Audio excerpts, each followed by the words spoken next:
तो बदलने की ज़रूरत है।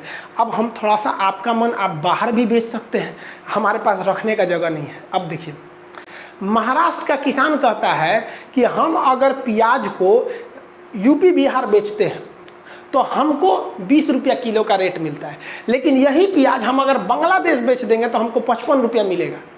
तो आपको केवल वही फायदा दिख रहा है जहां सरकार को फायदा है, किसान, जहां प्राइवेट व्यक्ति को फायदा हो रहा है उसको नहीं समझ में आ रहा है। अब आप सोचिए ना, अगर बांग्लादेश प्याज चला जाए, अफ्रीका प्याज चला जाए तो कितना फायदा होगा। तो आप कहेंगे कि खान साहब आप तो सनक गए, तो हम लोग कौन सी प्याज नहीं खाएंगे क्या? हम लोग, निर्मला सीतारमन कही थी प्याज बढ़ गया तो कहती है कि हम नहीं खाते हैं प्याज, तो हम लोग क्या खाएंगे? तो भैया उत्पादन की क्षमता को तो बढ़ा सकते हैं। आप बोल तो सकते हैं बाकी किसानों में कि भैया महाराष्ट्र के किसान इस बार जो है प्याज उसको कहाँ बेच देंगे, बाहर में, इसलिए प्याज की कमी हो जाएगी, तो यहाँ का किसान प्याज बोएगा। पता चलता है कि उन्हीं किसान प्याज बो दिया, इन्हीं बेच दिया, प्याज हो गया एकदम में सस्ता। अगली बार किसान कहता है दूध से प्याज 5 रुपया बिका था, अगली बार नहीं बोएंगे, तो उन्हीं वाला नहीं बोया, इन्हीं वाला नहीं मिला, प्याज हो गया 200 रुपया किलो। कोई सिस्टम ही नहीं है यहाँ पर।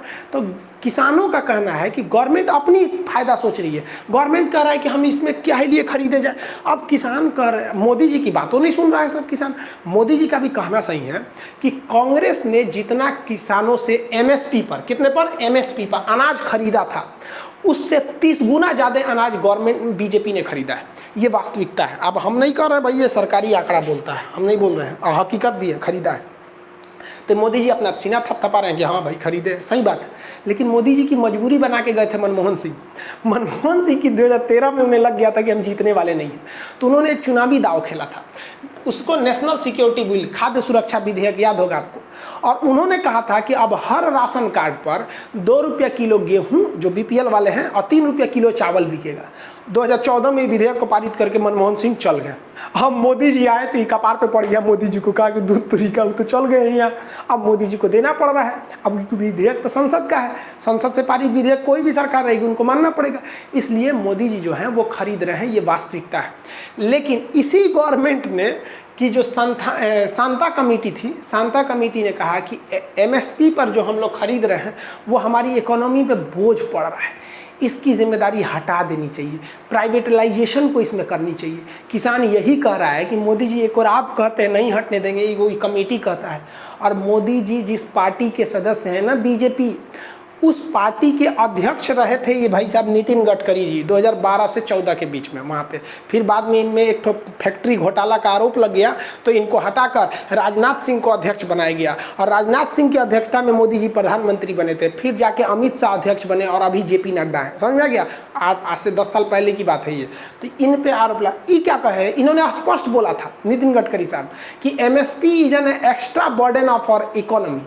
एमएसपी जो है ये हमारे ऊपर एक बोझ है कि हम सरकार इतना गेहूं खरीदते हैं 25 रुपया और बाकियों को दे देते हैं हम कितना रुपया भैया, 2 रुपया।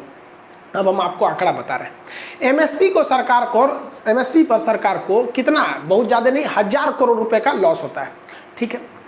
1500 करोड़ रुपया जब सरकार ने बैंकों का माफ़ किया, और वो माफ़ कैसे किया, बैंकों से नीरव मोदी लिया है, बड़का उद्योगपति लेके भाग गया सब, वो कह दिया सब बैंक से हम नहीं चुका पाएंगे। तो सरकार कहती है एक काम करो, उनका माफ़ कर दो, आने जनता ने टैक्स भरबे किया है, दे देते हैं वहाँ पे, लो तुम्हारा टैक्स, तुम्हारा कर्जा माफ़। और जो लेके भागा है उनसे कहते चुनाव में पैसा दे देना हमको, समझा गया ना, तुम्हारा कर्जा माफ।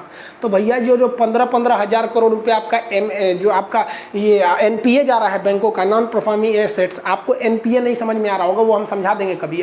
तो वहाँ पे तो आप नहीं कहते हैं कि ये एक्स्ट्रा बर्डन है इकोनॉमी में। सोच रहा बैंक जो थे सब उसको घटते जा रहे हैं डेली बैंक, हमको तो जिस हिसाब से बैंक घट रहे हैं लग रहा है लास्ट में वो खाली आरबीआई बचेगा, बाकी सब खत्म हो जाएंगे, सब आरबीआई में खाता खुलवाया जाएगा। तो गवर्नमेंट 2 तरह की बात करती है। गवर्नमेंट के पास भी खराबी क्या है, उसके पास भंडारण करने की क्षमता नहीं है।